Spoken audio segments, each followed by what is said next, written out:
và rồi đã yêu. Tưởng đâu duyên sẽ đậm sâu bền chặt với nhau. Anh không ngờ tình yêu đến sớm và cũng kết thúc qua vội, vội yêu nhau và chúng ta lại vội vã rời.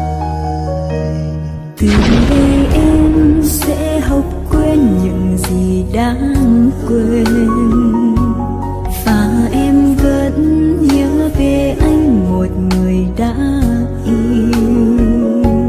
Khi mà cuộc tình ta sang xa, chỉ biết trách bản thân mình quá vội vàng nên chúng ta để lạc mất nhau. Đặt bàn tay lên trái tim em, tự biết em không quên anh được. Có thật sự là ta sẽ quên, hay nghe nhắc tên thì tim lại đau. Vội vàng yêu nên đắng vai cay, giờ chúng ta chia hai con đường. Nếu định mệnh buộc ta với nhau thì ngày sau sẽ có khi ta quay về.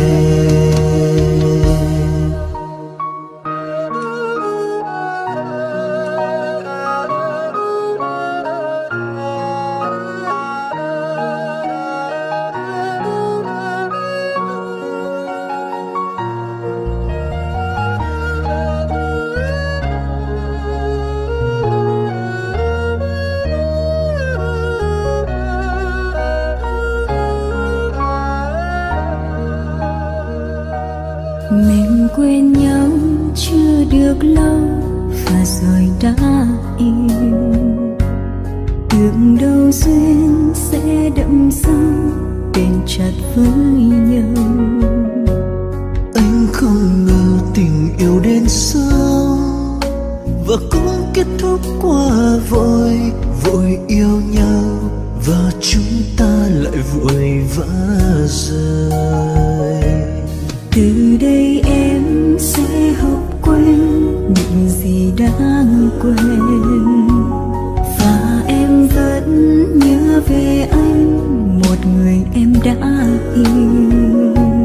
Khi mà cuộc tình ta sang xa, chỉ biết trách bản thân mình quá vội vàng nên chúng ta để lạc mất nhau.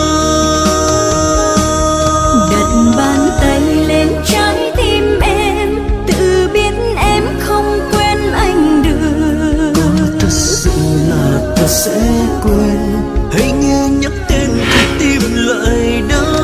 Vội vàng yêu nên đắng vai cay, giờ chúng ta chia hai con đường. Nếu định mệnh buộc ta với nhau thì ngày sau sẽ có khi ta quay về.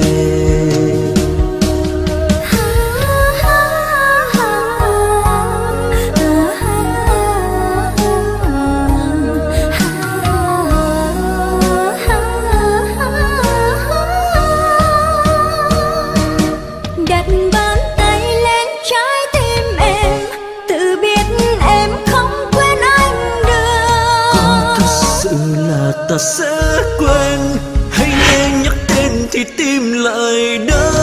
Vội vàng yêu nên đắng vai cay, giờ chúng ta chia hai con đường. Nếu định mệnh buộc ta với nhau thì ngày sau sẽ có khi ta quay về.